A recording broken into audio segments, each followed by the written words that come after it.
आज हम बनाने जा रहे हैं सिंघाड़ा उबालना सिखाएंगे हम आपको सही तरीके से सिंघाड़ा कैसे उबाला जाता है।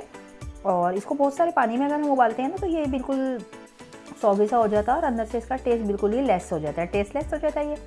तो हम इसको उबालेंगे। सबसे पहले टिप ये है कि आप इसे लोहे की कढ़ाई में उबालें। अगर आपके पास लोहे की कढ़ाई ऐसी है जिसमें कोई निशानात होते हैं तो ये लोहे की कढ़ाई इसके बाद जब इसको आप मांजेंगे तो लोहे की कढ़ाई को ये चमका देगा। ये एक छोटी सी टिप है, इसके अंदर ये मैं बस एक्सपीरियंस है मेरा जो मैंने आपको बता दिया। तो चलो जी उबालने के लिए हम इसके ऊपर थोड़ा सा नमक ऐड कर देंगे। जैसे कि आपने देखा हाफ कप हम पानी का डालेंगे, बहुत सारा पानी इसमें बिल्कुल भी ऐड नहीं होगा, ठीक है।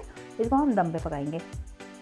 थोड़ा सा हमने पानी डाल दिया, हाफ कप पानी डाल के फिर हम इसको चूल्हे पर ले आए हैं। इसको तेज़ आंच पे पकाएंगे फिर 2 से 3 मिनट, जस्ट के इसके अंदर वो जो नीचे पानी हमने डाला था वो थोड़ा सा बबल आ जाए, उसमें उबाल आ जाए।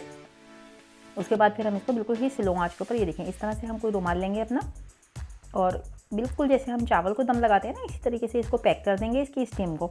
एक्चुअली स्टीम में पकेंगे, ठीक है। तो इस तरह से हमने इसको बिल्कुल ढक देना है, कोई भी स्टीम इसकी बाहर नहीं निकलनी चाहिए। तो ढक्कन लगा देंगे हम इस पर, जो हमारी कढ़ाई पे फिक्स है या आपकी कढ़ाई पे जो भी फिक्स आता हो इस तरह का कोई ढक्कन लगाइएगा। इसको हम पकाएंगे 30 मिनट या 25 मिनट, ठीक है। तो मैं दिखाती हूँ आपको। ये 25 मिनट मेरे गुजर चुके हैं।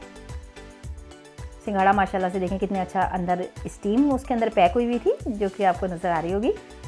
इसी में सिंघाड़ा गल चुका है हमारा और इसी में इसका टेस्ट बनेगा। अगर आप इसको पानी में बना लेंगे तो ये टेस्टलेस हो जाएगा, इसमें टेस्ट बिल्कुल भी नहीं आएगा। सिंघाड़ा उबालना कोई बड़ी बात नहीं होती है, लेकिन एक छोटी सी जो होता है ना तरीकाकार सही तरीके का, उस तरीके से उबाला जाता है।